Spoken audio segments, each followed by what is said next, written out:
একটা আন্দাজ করেন আমার বয়স কত হইতে পারে? 18, 20, 25?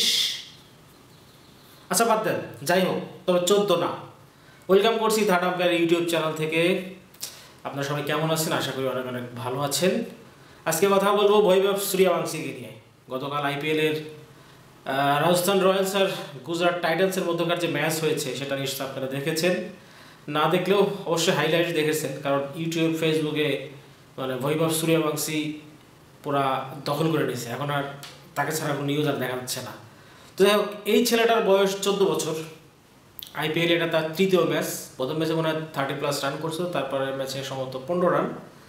গতকালকে যেটা করছে সেটা ক্রিকেট ইতিহাসে এর আগে কখনো হয় নাই, আর কখনো এরকম হবে কি না সেটাও জানি না। কারণ এত কম বয়সে একটা ছেলে এত বড় একটা প্ল্যাটফর্মে সুযোগ পাবে, সেখানে এরকম একটা ইনিংস খেলবে, সেটা আসলেই মানে বিশেষ করে আমি বলবো আমার একেবারেই প্রত্যাশার বাইরে ছিল।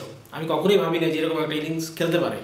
আমার ধারণা ছিল যে সে ছেলেটাকে যখন আইপিএল নিলামে পিক করে রাজস্থান রয়্যালস, তখন আমরা হয়তো নিচে ভবিষ্যতের কথা চিন্তা ভাবনা করে হয়তো 2-1 ম্যাচ খেলাবে, ওরকম পারফর্ম করতে পারবে। কারণ বয়সের একটা ব্যাপার আছে, তো এরকম প্রেসার সিচুয়েশনে ক্রিকেট খেলা তো একটা আপনার মানে সাহসের ব্যাপার। সেই জায়গাতে সে একেবারেই উতরে গেছে। প্রথম ম্যাচে আমরা তার ব্যাটিং দেখে, প্রথম ম্যাচে কি প্রথম বলটা যখন সে ফেস করে, প্রথম বলটাতেই সে শার্দুল ঠাকুরকে 6 মারে। গতকালকে আপনারা ম্যাচ যারা দেখেছেন তারা জানেন, তার যখন 94 রান ছিল, সে কিন্তু রোহিত খানকে 6 মেরে কিন্তু সেঞ্চুরিটা করছে।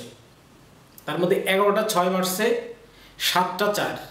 আপনি যদি টোটাল হিসাব করতে যান দেখা যাবে যে তার প্রায় 90+ রান করছে সে বাউন্ডারি এবং ওভার বাউন্ডারিতে। মানে কী ধরনের বিধ্বংসী ছিল এটা আসলে আমি এই 2-4 মিনিটের ভিডিওতে আপনাদেরকে বোঝাইতে পারবো না। তার যখন 65 রান ছিল, 65 রান থেকে 100-এ যাইতে সে 7টা বল খেলছে। তার মধ্যে আফগান অলরাউন্ডার করিম জানাত, সে আসলে আইপিএল টিম পাই কেমনে সেটাই আমার মাথায় ঢুকে না যায়, সেটা পরে আলোচনা করা যাবে। করিম জানাতকে একবারে নিজের 30 রান, 3টা 6, 3টা 4, এরও তার অবস্থা। মানে 50-র পরে সে আরও বেশি বিধ্বংসী হয়েছিল। দেখ, খেলাটা সরাসরি দেখার সৌভাগ্য হয়েছে।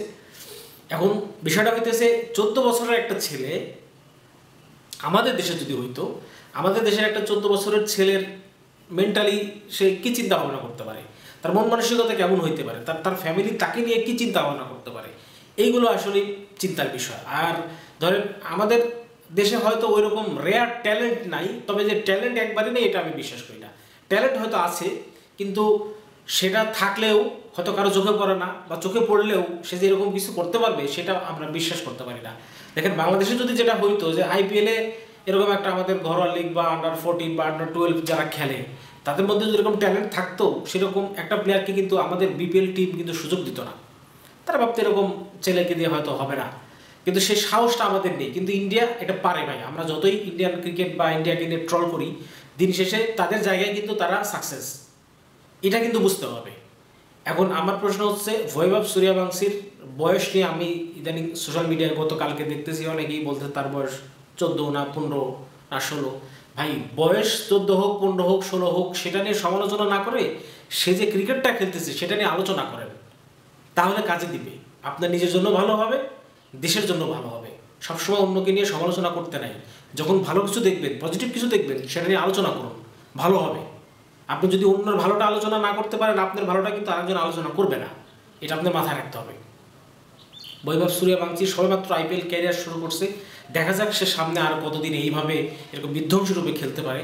আমাদের পক্ষ থেকে আমরা যারা ক্রিকেট নিয়ে চিন্তা ভাবনা করি, ক্রিকেট নিয়ে আলোচনা করি, আমাদের পক্ষ থেকে তার জন্য অনেক অনেক ভালোবাসা থাকবে, দোয়া থাকবে। সেই জন্য এরকম বিধ্বংসী ইনিংস আরও অনেক অনেক খেলতে পারে। আইপিএল হিস্ট্রিতে সে হচ্ছে সেকেন্ড কুইকেস্ট 100, ফাস্টেস্ট 50 সে করেছে গতকাল 17 বলে। তারপরে ফাস্টেস্ট 100 ইন্ডিয়ান ক্রিকেটারদের মধ্যে সে তো ফার্স্টে। তার আগে একমাত্র অল ওভারঅল আইপিএল যদি আমরা দেখি, একমাত্র ক্রিস গেইল ছিল 30 বলে তার 100, বাকি তার হচ্ছে 35। এই লিস্টে আরও মানিশ পান্ডে আছে, ট্র্যাভিস হেড আছে। তো যাই হোক, সবাইকে ছাড়িয়ে গেছে আমি মনে করি সে। আর এরকম ধারাবাহিকতা যদি বজায় থাকে, আমার মনে হয় যে ইন্ডিয়ান ক্রিকেটে আরও একটা সুপারস্টার আমরা পাইতে যাইতেছি। বিশ্ব ক্রিকেট আরও একটা বিধ্বংসী ব্যাটিং আমরা পাইতে চাইতেছি। ক্রিস গেল যাওয়ার পরে তো আর এরকম আমরা কাউকে দেখি না, কিন্তু কালকে তার খেলা দেখে মনে হলো যে সে সব যতগুলো বল সে 35টা বল সে ফেস করছে, সবগুলো বলেই কিন্তু সে শট নিছে, কোনো বল সে ডিফেন্ড করে নাই। রশিদ খানের মতো বলারকে সে 2 ওভার আমি দেখলাম রশিদ খানের বল ফেস করছে, হয়তো 7-8টা বল ফেস করছে, প্রত্যেকটা বলে হিট করছে, তার মধ্যে একটা বাউন্ডারি, একটা ওভার বাউন্ডারি, একটা 2 রান ছিল। মোটামুটি রশিদ খানকেও সে একদম পিটাইছে। তো যাই হোক, তার প্রতি ভালোবাসা থাকলো। আর সর্বশেষ একটা কথা বলবো, আমি ইউটিউবে নতুন, আপনাদের কাছে অনুরোধ করবো আমাকে একটু সাপোর্ট করেন, আমার এই গরিবের চ্যানেলটাকে একটু সাবস্ক্রাইব করেন। হয়তো এখন ভিডিওর কোয়ালিটি ভালো হচ্ছে না, হয়তো আমার কথা বলা আপনার কাছে ভালো লাগতেছে না, হয়তো ক্যামেরার কোয়ালিটি ভালো লাগতেছে না, তবে কথা দিলাম একটা সময় সব ঠিক হয়ে যাবে।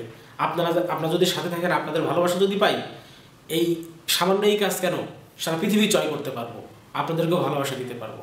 ধন্যবাদ, ভালো থাকবেন।